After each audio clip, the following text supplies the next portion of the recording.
Langit Amsterdam sore itu menggantungkan awan kelabu seperti lembaran kertas tua yang siap ditulisi takdir. Angin musim gugur menyapu trotoar dengan desau lembut, membawa aroma kopi dari kafe kecil di sudut jalan, tempat Dimas duduk merenung di balik jendela. Di depannya, selembar tiket pesawat tergeletak di atas meja. Tiket itu berwarna kecoklatan, seperti telah melewati waktu bertahun-tahun. Tertulis dengan huruf bergaya klasik. Oostlook Airlines penerbangan pulang, Amsterdam, Jakarta. Tanggal 3 Oktober. Waktu pukul 22 CT. Gate 13. Dimas menyipitkan mata. Ia tak ingat memesan tiket itu. Ia bahkan tak pernah mendengar nama maskapai ini sebelumnya. Tapi ada namanya tertera jelas, lengkap dengan nomor paspor dan kursi yang sudah ditentukan. 13A. Aneh.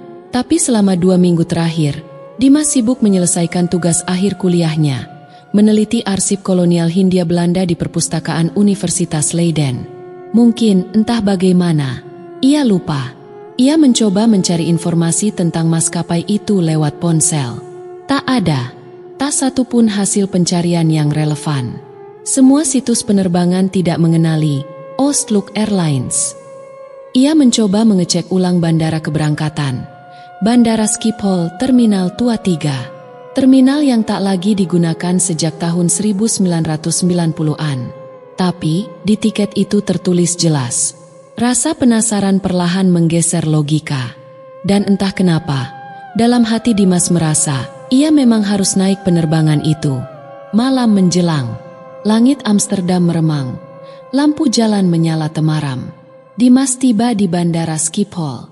Ia mengikuti petunjuk dari tiket, menuruni lorong sunyi menuju Terminal Tua 3. Tak ada petugas, hanya lampu-lampu kuning yang berkedip pelan. Ket tembok sudah mengelupas, tanda bahwa tempat ini sudah lama tak digunakan. Namun, di ujung lorong itu, berdiri sebuah meja check-in kecil, dengan seorang wanita muda berpenampilan klasik, berseragam krem dan topi kecil di kepala, tersenyum padanya. "Selamat malam, Tuan Dimas," ucapnya dalam bahasa Indonesia yang fasih, tapi dengan logat yang asing. "Selamat datang di Oostlook Airlines. Penerbangan Anda akan segera boarding." Tanpa banyak bicara, wanita itu memeriksa tiket Dimas dan menyerahkan boarding pass kuno dengan hiasan ukiran seperti surat zaman dulu. Saat Dimas menoleh ke belakang untuk melihat apakah ada penumpang lain, tak ada siapapun. Hanya dirinya. Ia berjalan menuju gate 13. Begitu melangkah ke dalam kabin pesawat, Dimas terdiam. Ia seolah melangkah ke masa lalu. Interior pesawat itu antik. Dindingnya berwarna hijau pastel dengan garis emas. Lampu gantung kecil tergoyang lembut di atas lorong. Kursi-kursinya dilapisi kain bludru dengan sulaman tangan. Musik klasik mengalun pelan dari speaker tua, mendayu lembut seperti suara masa lampau yang memanggil. "Silakan duduk, Tuan Dimas," kata seorang pramugari lain, berseragam sama dengan yang di meja check-in. Suaranya lembut, senyumnya sopan, tapi Dimas merasa ada yang tidak biasa. "Minuman selamat datang?" tanyanya. "Teh hitam." "Terima kasih," jawab Dimas. Ia duduk di kursi 13A, dekat jendela. Di luar, bandara tampak kosong. Tidak ada pesawat lain, tidak ada kendaraan. Hanya satu pesawat ini, diam, bersiap untuk lepas landas dari dunia nyata. Beberapa penumpang lain mulai masuk. Mereka semua tampak tenang. Tak ada suara bising, tak ada percakapan. Beberapa mengenakan pakaian jas panjang, topi bundar, dan gaun yang mengingatkan Dimas pada film-film lawas. Ia memperhatikan seorang ibu muda dengan anak kecil duduk 2 baris di depannya. Sang anak hanya menatap lurus ke depan, tak bergerak. Pintu pesawat ditutup. Lampu kabin meredup. "Selamat malam para penumpang Oostlook Airlines." Suara pramugari terdengar dari pengeras suara. "Penerbangan menuju Jakarta akan berlangsung selama waktu yang tidak ditentukan. Harap tetap tenang dan jangan mencoba membuka jendela." Dimas terdiam. Waktu yang tidak ditentukan. Ia menatap keluar. Langit di luar benar-benar gelap. Bukan malam biasa, Tapi seperti kabut pekat yang menelan segala arah. Tak ada bintang, tak ada jejak daratan, hanya keheningan. Pesawat mulai bergerak, perlahan, lalu melaju di landasan. Dimas menekan kepala ke kursi, dadanya berdebar. Tapi entah kenapa, bukan karena takut, melainkan karena ia merasa seperti telah naik ke pesawat ini sebelumnya. Beberapa menit setelah lepas landas, pramugari datang kembali, membawa nampan minuman. "Apakah Anda nyaman, Tuan Dimas?" "Iya, nyaman sekali." "Tapi..." Dimas ragu. "Apa ini maskapai baru? Saya belum pernah dengar sebelumnya." Pramugari itu tersenyum, menunduk sopan. "Kami sudah lama terbang, tapi tidak semua orang bisa melihat kami." Dimas tertegun. Pramugari itu berbalik, berjalan ke ujung kabin. Dimas memperhatikan langkahnya, dan saat itulah ia melihat kakinya tidak menyentuh lantai. Langkah-langkah itu melayang, seakan hanya meniru gerakan manusia biasa. Seketika udara di kabin terasa lebih dingin, dan Dimas tahu perjalanan ini baru saja dimulai. Ia duduk terpaku, tangannya menggenggam lengan kursi. Matanya tak lepas dari barisan lorong tempat sang pramugari menghilang di balik tirai tebal berwarna zaitun di ujung kabin. Jantungnya berdetak seperti jarum jam tua yang nyaris kehabisan daya. Detak yang lambat, namun terasa menghantam dada. Pesawat melaju stabil di atas awan. Tapi jendela di sampingnya tak menunjukkan apapun selain kabut putih keperakan yang terus bergulung seperti ombak halimun.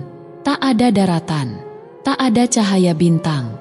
Hanya kabut seolah pesawat ini tidak terbang di bumi. Ia menatap kursi-kursi lain.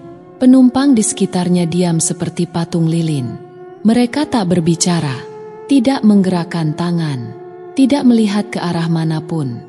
Bahkan anak kecil tadi, yang duduk dua baris di depan, masih memegang boneka kayunya dengan posisi yang sama seperti saat pertama kali Dimas melihatnya.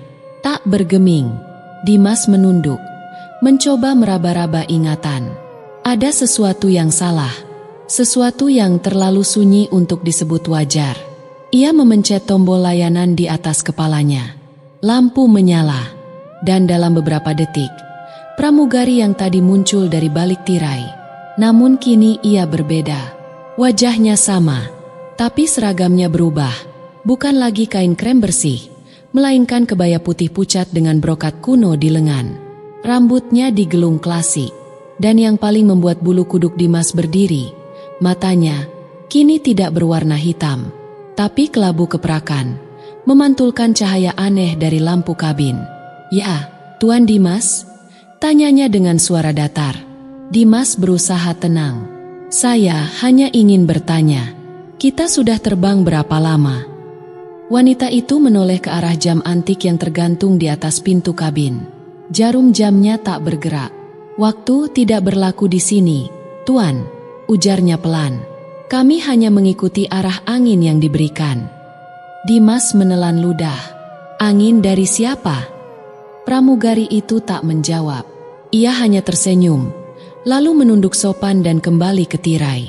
Seketika kabin bergoyang ringan. Bukan turbulensi biasa, tapi seperti gerakan mendadak. Seolah pesawat baru saja membelok bukan ke arah langit, tapi ke arah lain yang tidak bisa dijelaskan. Lampu kabin meredup perlahan. Musik klasik yang semula mengalun lembut kini berubah nada. Nada sumbang yang terdengar seperti kaset lama yang diputar terbalik. Dimas menggenggam sandaran tangan. "Apa ini mimpi?" bisiknya. Tiba-tiba, dari arah belakang kabin, terdengar suara perempuan berbisik. Sangat pelan, namun terasa dekat. Suara itu memanggil, "Dimas, Dimas, kau sudah pernah ke sini? Ingatkah kau suara kami?" Dimas menoleh cepat ke belakang. Kursi-kursi kosong menganga. Lorong kosong, tapi suara itu tetap terdengar. Bahkan kini terasa di dekat telinganya, seolah berdesir dari balik kulitnya sendiri. Ia berdiri, pelan-pelan, berjalan menyusuri lorong. Ia melewati penumpang-penumpang yang duduk diam, bahkan tak berkedip. Sampai akhirnya ia mencapai bagian belakang pesawat. Tirai kabin yang semula menutupi pintu toilet kini terbuka. Di sana, cermin besar tergantung di dinding. Dimas menatap cermin itu. Namun bayangan yang ia lihat bukan dirinya. Wajah itu mengenakan pakaian tentara KNIL. Seragam kolonial lengkap. Ada bekas luka samar di pipi kanan. Dan mata pria itu, meski memiliki bentuk wajah yang serupa dengannya, menatap Dimas dengan ekspresi seolah ia adalah pengkhianat waktu. Dimas mundur satu langkah. Tapi bayangan itu tetap menatap lurus dan tersenyum. Tiba-tiba, pintu toilet di sampingnya terbuka dengan sendirinya. Angin dingin menerobos keluar, membawa aroma bunga melati dan tanah basah. Di dalamnya bukan toilet biasa, tapi lorong panjang gelap yang dipenuhi kabut tipis. Di kejauhan, terdengar suara gamelan mengalun pelan. Suara-suara nyanyian kuno, Jawa, Sunda. Dimas tak yakin. Langkah-langkah kecil terdengar dari dalam lorong. Dan muncullah anak kecil, yang tadi duduk dua baris di depannya. Ia berdiri di mulut lorong gelap itu, menggenggam bonekanya. Matanya menatap Dimas tajam. Lalu ia berkata dengan suara lirih, "Pulanglah, Kak Dimas, sebelum pesawat ini sampai di langit yang salah." Dimas mundur, menutup pintu toilet itu pelan. Ia kembali ke kursinya dengan napas terengah. Tangannya dingin, matanya gelisah. Tapi dalam hati, ia tahu satu hal. Ia pernah mengalami ini sebelumnya. Tapi kapan? Di mana? Lalu pramugari itu datang lagi. Kali ini membawa secarik surat tua, bertuliskan tinta hitam yang mulai pudar. Ia menyodorkannya pada Dimas. "Surat ini pernah Anda tulis," ucapnya. Dimas mengambil surat itu dengan tangan gemetar. Surat itu berjudul, "Kesaksian seorang penumpang yang tidak pernah kembali." Tanggal 3 Oktober 1939. Matanya membelalak. Tanggalnya sama dengan tanggal hari ini. Dimas menatap surat itu lama, seolah tinta hitam yang mulai pudar di kertas tua itu menyimpan rahasia yang terlalu besar untuk dipecahkan hanya dengan logika. Surat itu tertulis dengan tulisan tangan yang khas, rapi, dan anehnya, ia mengenali gaya tulisannya sendiri. Tangannya bergetar saat membalik lembaran itu. Di halaman belakangnya, ada satu kalimat yang ditulis lebih tebal, dengan huruf-huruf besar. "Jangan lupa siapa dirimu, sebelum langit mengunci jalan pulang." Dimas mendongak. Kabin kini tampak lebih gelap dari sebelumnya. Cahaya-cahaya lampu baca di atas kepala penumpang seperti meredup satu persatu. Sebagian bahkan padam sepenuhnya, membuat lorong kabin berubah menjadi barisan bayangan panjang. Penumpang-penumpang lain masih diam. Tidak satu pun dari mereka bergerak atau menunjukkan tanda kehidupan yang nyata. Lalu, tiba-tiba, suara dari pengeras suara terdengar. Tapi bukan suara pilot, bukan suara pramugari, melainkan suara pria tua, berat dan dalam, seakan datang dari dalam perut bumi. Nadanya seperti suara pembaca mantra di upacara adat, perlahan namun menusuk. "Selamat datang di penerbangan antara batas waktu dan ingatan. Tuan-tuan dan nyonya-nyonya, jangan takut jika tidak mengenali tempat tujuan, karena tempat yang kalian tuju, mungkin sudah pernah kalian tinggalkan dulu." Dimas menoleh ke jendela. Kini kabut sudah tidak putih lagi, melainkan berwarna kelabu gelap, mengalir seperti ombak hitam di luar pesawat. Ia mencondongkan tubuh, mencoba menatap ke bawah. Tapi yang terlihat justru cahaya-cahaya merah menyala, berputar-putar membentuk lingkaran seperti pola raksasa. Dan di tengah-tengah pola itu, tampak bayangan bandara tua, seperti dari masa silam. Bukan bandara modern, tapi bangunan kolonial dengan menara sinyal kayu, atap genteng merah, dan bendera Hindia Belanda yang berkibar lemah diterpa angin. "Kita akan mendarat," bisik Dimas. Dan seolah menjawab pikirannya, lampu sabuk pengaman di atas menyala. Bunyi nada notifikasi terdengar pelan, namun terasa berbeda, seperti suara lonceng tua di tengah kabut. Dimas kembali melihat surat itu. Sekarang ada coretan tambahan di bagian bawah yang sebelumnya kosong. "Kau harus ingat, ini bukan pertama kalinya kau di pesawat ini. Kau pernah di sini, tahun 1939. Pintu kokpit terbuka pelan. Semua mata penumpang masih menatap kosong, tapi kepala mereka serempak berputar ke arah Dimas. Ia bergidik, tapi kemudian, dari balik tirai kabin depan, seseorang muncul. Sosok pria tua mengenakan setelan jas lusuh, dengan kacamata bundar dan tongkat kayu panjang di tangan. Langkahnya lambat, tapi penuh wibawa, seperti seorang juru bicara dari dunia yang sudah lama tenggelam dalam sejarah. Pria itu berdiri tepat di hadapan Dimas. "Ananda Dimas, kau harus memilih, mendarat atau bangun," ucapnya pelan. "Apa maksudnya?" tanya Dimas, bingung. "Mendarat, artinya kau kembali ke masa yang seharusnya sudah berakhir. Tapi bangun, berarti kau harus mengingat seluruh hidupmu yang dulu, hidup yang kau tinggalkan di langit ini." Dimas menatapnya, ragu. "Kau adalah salah satu dari kami dulu. Pilot muda, yang hilang saat menjalankan misi rahasia di atas lautan selatan. Tapi tubuhmu tak pernah ditemukan. Pesawatmu menghilang, dan jiwamu tetap terbang. Sampai sekarang." Kabin berguncang. Lorong-lorong tampak melengkung seperti mimpi yang berbalik arah. Dimas berpegang pada kursi. "Aku bukan bagian dari masa lalu. Aku hidup di tahun ini. Aku naik pesawat biasa dari Soekarno-Hatta," teriaknya. Pria tua itu tersenyum tipis. "Bukan soal di mana kau naik, tapi kemana pesawat ini membawamu." Lampu-lampu mulai mati. Satu persatu, hanya lampu di atas Dimas yang tetap menyala. Dan dari arah luar jendela, tampak landasan tua yang diselimuti kabut tebal semakin dekat. Suara pramugari kembali terdengar dari pengeras suara. "Selamat datang kembali di Bandara Kalongwatu." Waktu setempat menunjukkan pukul 7 pagi tanggal 3 Oktober 1939. "Mohon tetap di tempat Anda sampai semua penumpang lama naik kembali." Dimas mematung. "Penumpang lama?" Suara bisikan terdengar dari belakangnya. Ia menoleh. Kursi-kursi yang tadi kosong kini ditempati oleh sosok-sosok berpakaian zaman dulu.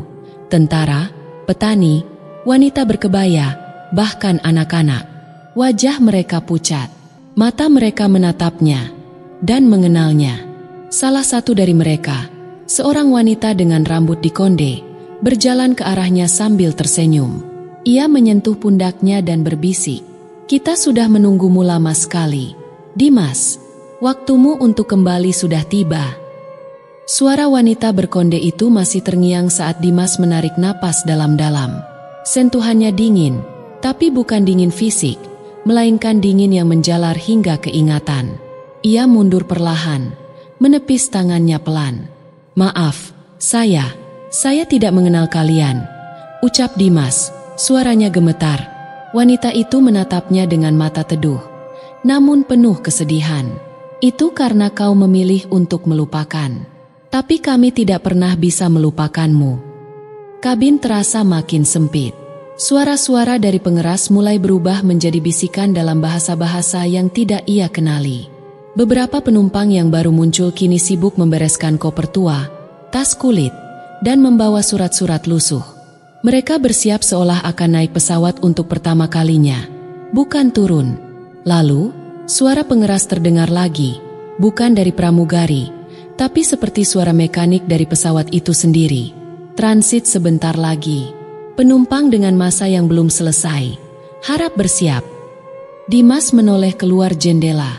Landasan sudah tidak ada. Yang terlihat kini adalah padang kosong luas berkabut, dengan satu gedung terminal tua yang tampak belum selesai dibangun. Dindingnya retak, atapnya bolong, dan di depan pintu masuknya berdiri papan kayu bertuliskan, "Terminal Kalongwatu akan dibuka tahun 1940. Namun ini tahun 2025. Ini tak masuk akal," Dimas bergumam. Pesawat mulai menurun perlahan. Tapi yang terasa bukan gerakan menurun seperti biasa. Dimas merasa tubuhnya melayang turun ke dalam dirinya sendiri. Seolah gravitasi dalam pesawat tak lagi mengarah ke bumi, tapi menuju sesuatu yang lebih dalam dari waktu itu sendiri. Semua penumpang menunduk, meletakkan tangan kanan di dada kiri, seperti sedang mengucap janji diam-diam. Dimas jadi satu-satunya yang duduk tegak, Tak tahu harus menyesuaikan diri atau tetap bertahan dengan ketidaktahuannya. Tiba-tiba, suara pelan dari arah kiri terdengar. Seorang anak laki-laki kecil duduk di bangku dekat lorong, menatapnya.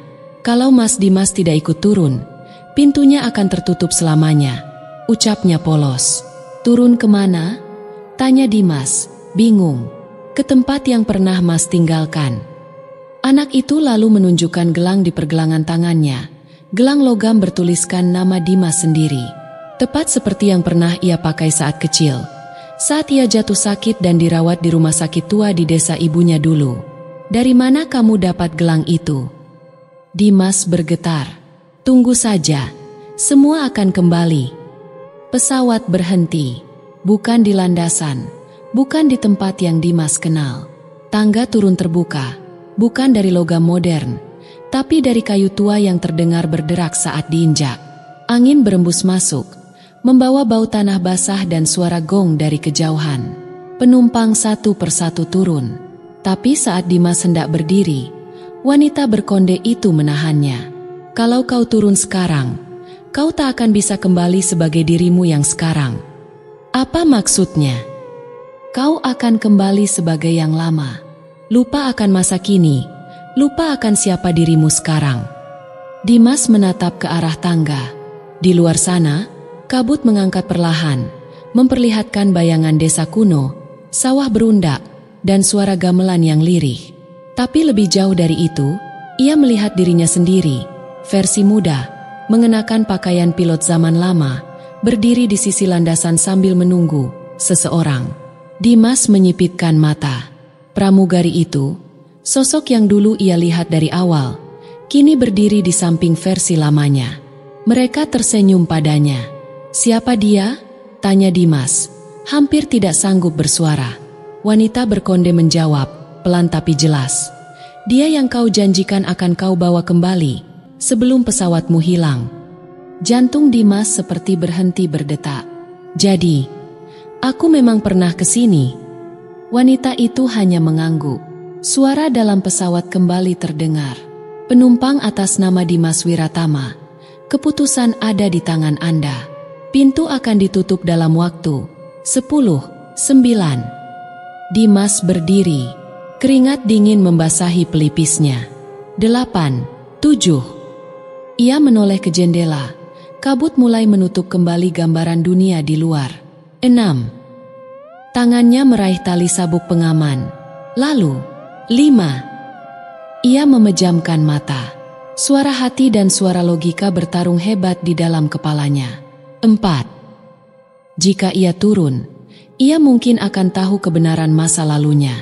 3. Tapi jika ia tetap duduk, akankah ia bisa kembali ke dunia nyata? 2. Langkah kakinya bergeser perlahan. 1. Lalu, semua jadi hening. Tak ada suara, tak ada getaran. Pesawat kosong. Lampu-lampu menyala kembali. Terang, bersih, modern.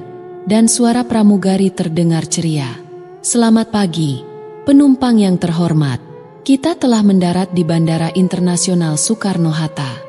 Waktu setempat menunjukkan pukul 7 waktu Indonesia Barat. Dimas membuka matanya. Ia masih duduk di kursinya. Penumpang lain mulai berdiri dan merapikan barang. Semuanya normal. Tapi di tangannya, ia masih menggenggam gelang logam kecil bertuliskan namanya. Dan di saku kemejanya, masih ada surat tua yang tertulis dengan tangannya sendiri. Dimas duduk di kursi bandara sambil menatap kosong ke arah landasan. Langit Jakarta pagi itu cerah, kontras sekali dengan kabut pekat dan bayangan terminal tua yang barusan ia lihat dalam penerbangan tadi. Namun, meski semuanya tampak normal, perasaannya belum kembali. Ia membuka surat itu pelan, takut merusak kertasnya yang sudah rapuh. Tulisan tangan itu adalah miliknya sendiri. Ia ingat betul bentuk huruf-huruf miring yang sedikit bergetar di akhir kalimat. Tapi isi surat itu membuat jantungnya berdegup kencang. Untuk S. Jika pesawat ini tak pernah kembali, tolong jaga ibu. Aku akan kembali ke tanah di mana semuanya bermula. Maaf karena aku terlambat mengerti bahwa engkau bukan penumpang. Engkau adalah tujuan itu sendiri. Tangannya gemetar. S. Siapa? S? Dan kenapa ia menulis ini seolah akan menghilang? Tiba-tiba ingatannya melesat ke masa kecil. Ia pernah mendengar cerita dari ibunya bahwa kakeknya adalah seorang penerbang yang hilang misterius bersama pesawat perintis di era kolonial. Tapi Dimas bukan kakeknya, bukan? Atau apakah ia adalah kelanjutan dari cerita yang tidak pernah selesai itu? Pulang ke rumah, Dimas langsung membongkar lemari tua di gudang rumah ibunya yang sudah lama tidak ditempati. Debu-debu halus beterbangan, bau kayu tua memenuhi hidungnya. Ia menemukan sebuah koper hitam kecil, berukir nama Wiratama di atas tutupnya. Di dalamnya, potret seorang wanita muda berkonde, mengenakan seragam pramugari tempo dulu. Wajahnya tenang, dan sangat mirip dengan pramugari yang ia temui dalam pesawat itu. Ini, dia. Lalu, di balik foto itu, terselip lembar manifest penumpang dari sebuah pesawat tahun 1940. Ada satu nama yang membuat darahnya berhenti mengalir. Dimas Wiratama, navigator. Ia tak mungkin hidup di tahun 1940. Kecuali, kau sudah ke sana, bukan? Suara lembut ibunya terdengar dari balik pintu. Ia berdiri dengan mata yang seperti menyimpan banyak rahasia. Kemana, Bu? Ke pesawat itu, yang hanya muncul saat seseorang belum selesai dengan janjinya. Ibunya duduk di samping Dimas, lalu menghela napas. Dulu, kakekmu menghilang dalam penerbangan ke daerah Kalongwatu. Tak pernah ditemukan. Tapi sebelum itu, ia sempat menulis surat untuk seorang wanita, namanya Sari. Dimas menunduk, lalu membuka surat yang ia bawa dari pesawat.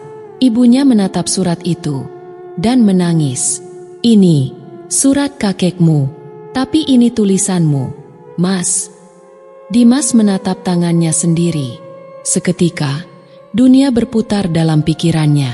Apakah ia adalah reinkarnasi? Atau apakah waktu telah berputar membawanya menjadi sambungan dari kehidupan yang dulu belum selesai? Keesokan harinya, Dimas kembali ke bandara. Tapi bukan untuk naik pesawat komersial. Ia menuju Museum Dirgantara, tempat di mana pesawat-pesawat tua zaman kolonial disimpan. Salah satu dari pesawat di sana bernama Garuda Rawa dan memiliki sejarah sebagai pesawat yang hilang sebelum mendarat di Kalongwatu, lalu ditemukan kembali, kosong.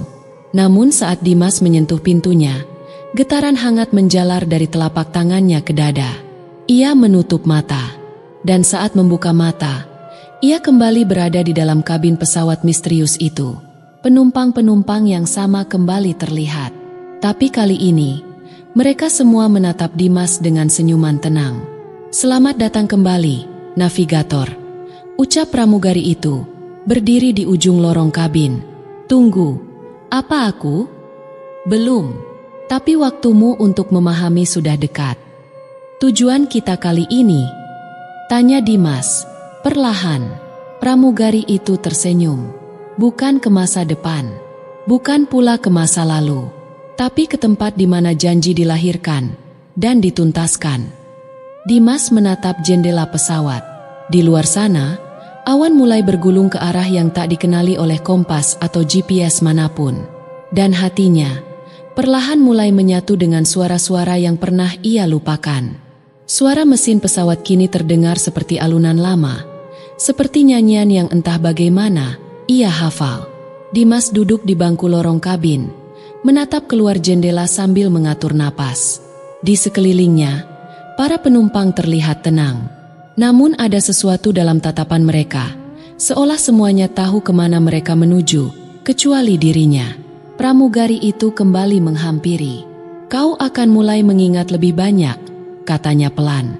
Tapi hanya jika kau bersedia membuka pintu-pintu lama yang pernah kau tutup sendiri. Dimas ingin bertanya banyak, tapi kata-kata tercekat di tenggorokan. Yang ia rasakan kini bukan hanya kebingungan, melainkan kerinduan yang tak ia mengerti. Pramugari itu menyodorkan sesuatu. Sebuah jam saku tua berukir ukiran khas Belanda, dan ketika Dimas membukanya, suara detik jamnya berlawanan arah. Tidak maju, tidak juga mundur. Tapi berputar-memutar, melingkar. Waktu di sini tidak berjalan. Ia menunggu. Pesawat mulai menukik pelan, dan pramugari itu memberi isyarat agar Dimas melihat keluar. Di bawah sana terbentang daratan yang tidak dikenali oleh peta manapun. Hutan-hutan dengan pohon setinggi gedung pencakar langit, dan sungai yang berkelok seperti ukiran huruf kuno. Di tengahnya, sebuah landasan rumput yang sangat panjang, berdiri menanti dalam keheningan. "Selamat datang di Kalongwatu," ujar pramugari itu. Dimas terdiam. Nama itu muncul dalam banyak catatan lama. Daerah perintis penerbangan, yang konon hilang dari peta sejak zaman penjajahan. Pesawat mendarat perlahan, tanpa hentakan. Begitu roda menyentuh tanah, langit di luar berubah keemasan.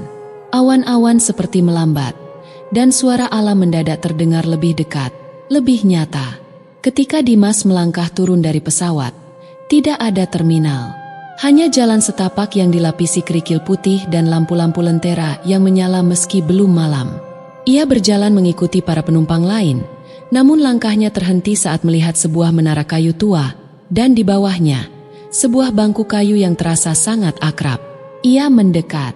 Di atas bangku itu, tergantung foto dirinya, berdiri bersama wanita berseragam pramugari, wanita yang kini berjalan beberapa langkah di depannya. "Kenapa ada foto ini?" gumamnya lirih. "Karena kau pernah di sini," suara wanita itu menjawab, tanpa berbalik. "Dulu, saat kita berjanji akan kembali, tapi hanya aku yang menepatinya." Dimas terdiam.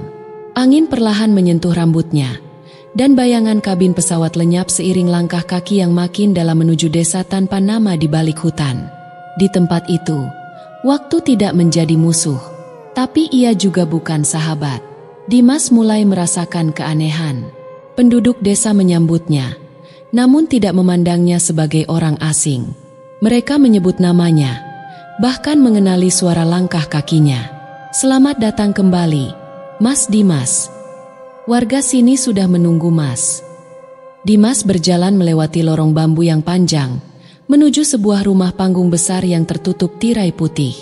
Di dalamnya, ada peta penerbangan kuno, tumpukan surat, dan sebuah buku log penerbangan militer bertanggal 1940.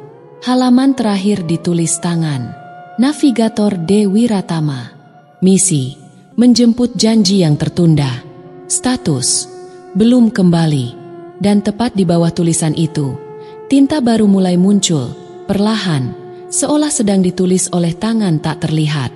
Navigator kembali. Misi berlanjut. Dimas menutup buku itu perlahan. Tubuhnya gemetar. Ia menyadari satu hal penting. Ia tidak sedang tersesat. Ia sedang dipanggil kembali untuk menyelesaikan sesuatu yang telah lama ia tinggalkan.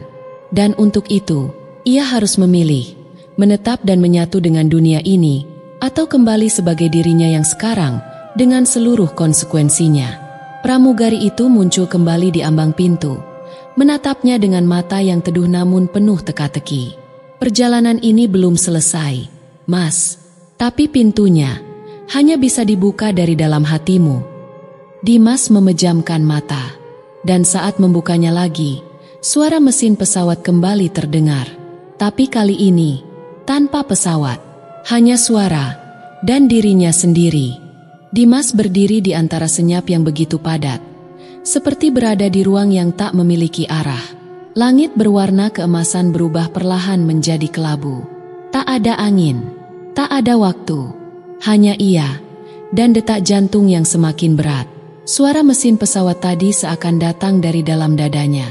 Dimas mencoba menoleh, namun tak ada siapa-siapa.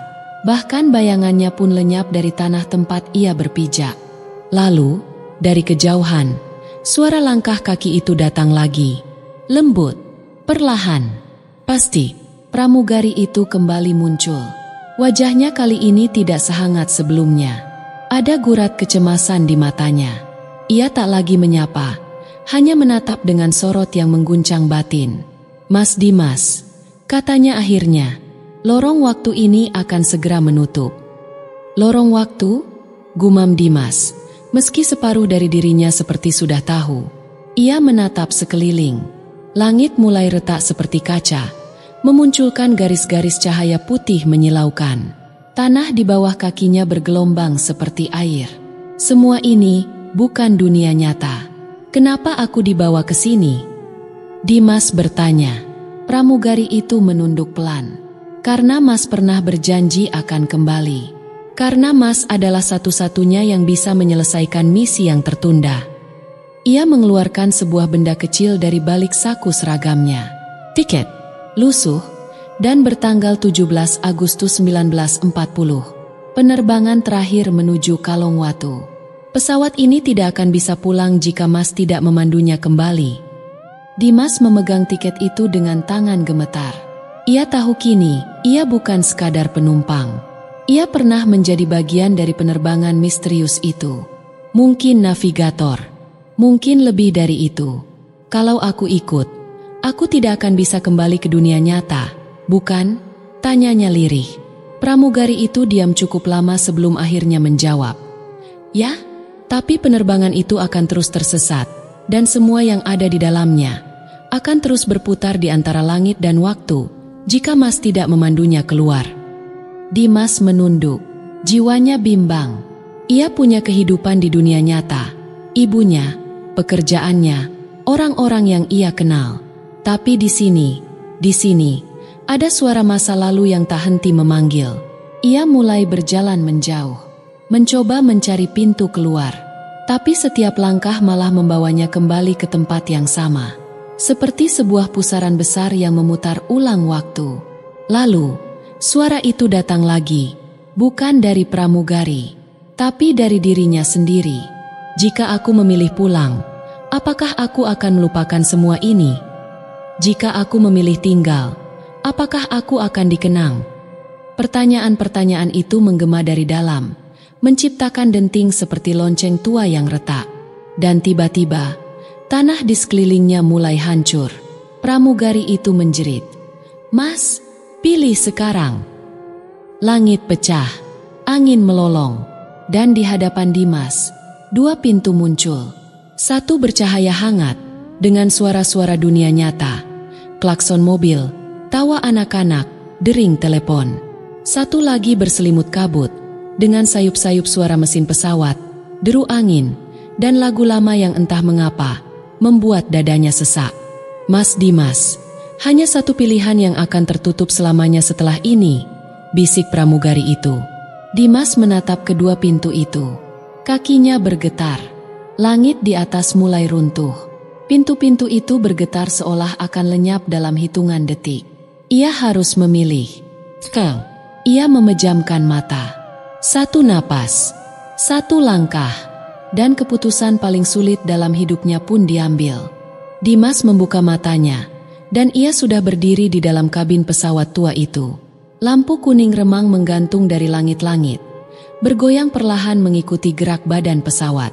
Tak ada penumpang lain, hanya suara mesin tua dan kabut tipis yang menggantung di setiap jendela. Ia tahu, ia memilih pintu berselimut kabut.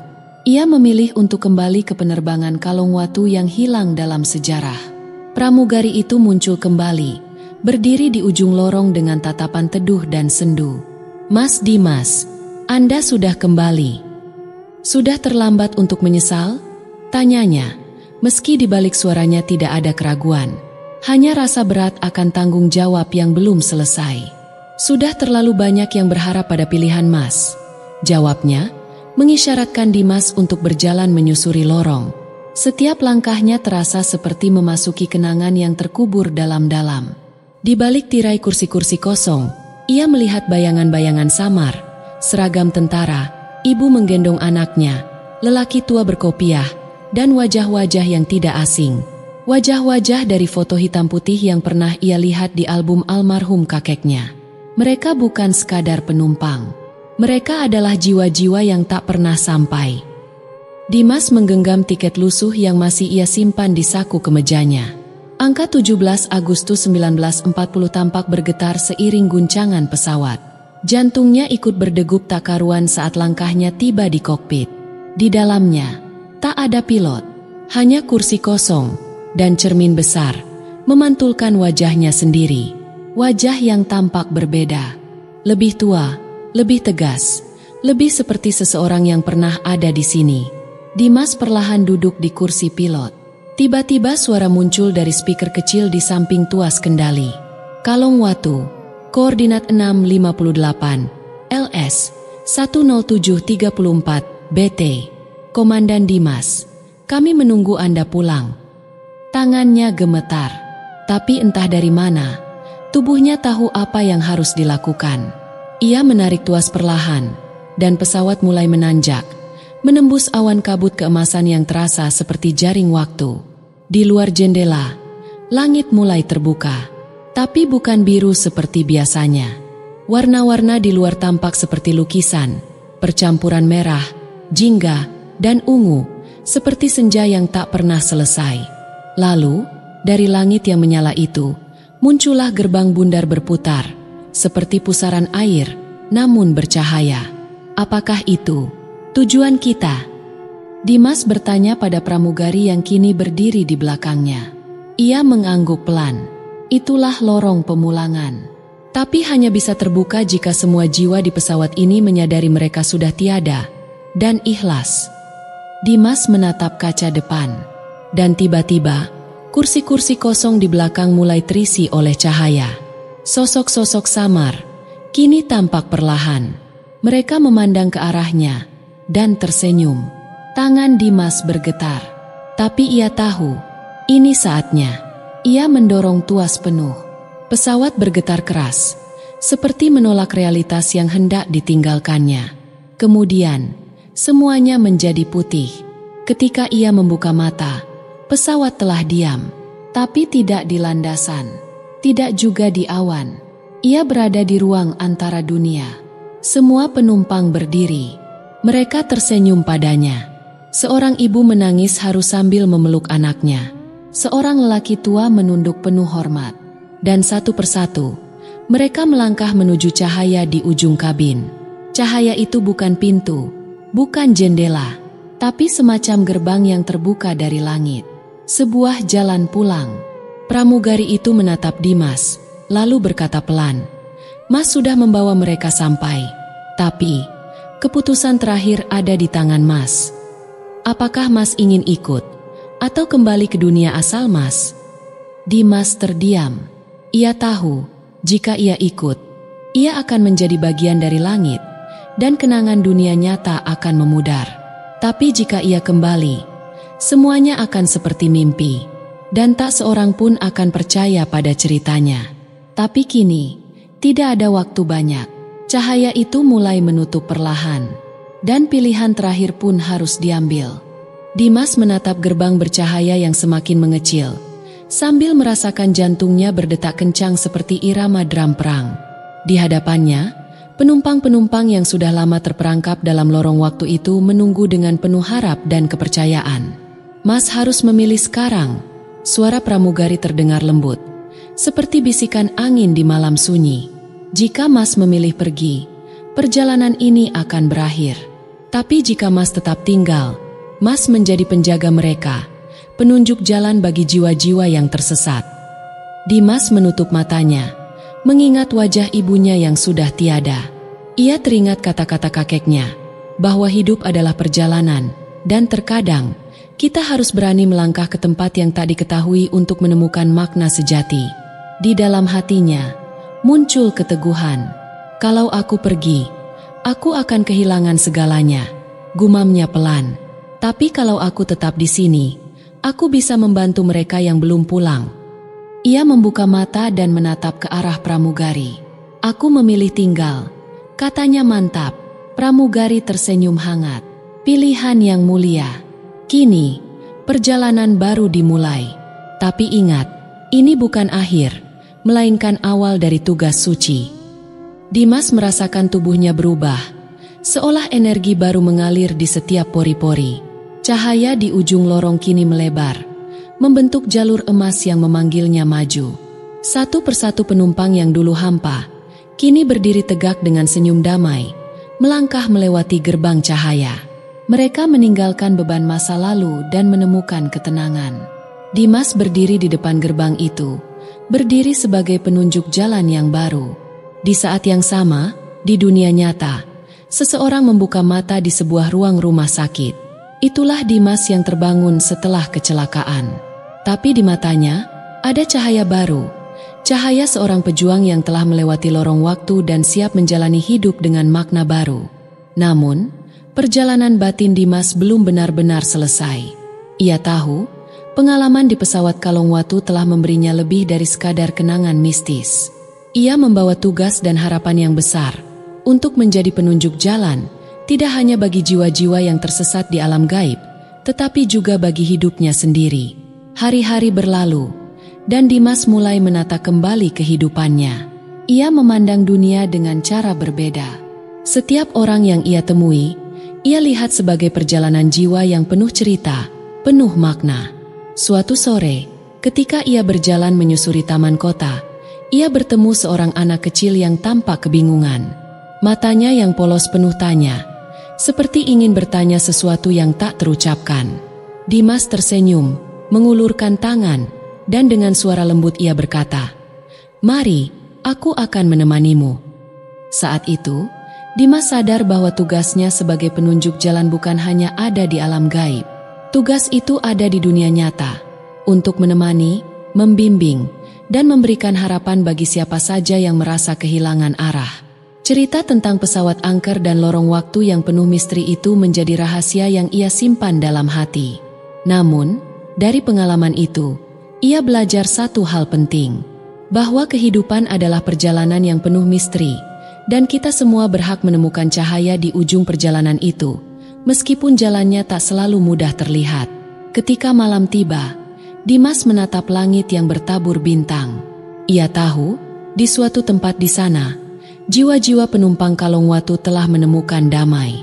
Dan ia telah menemukan tujuan hidupnya.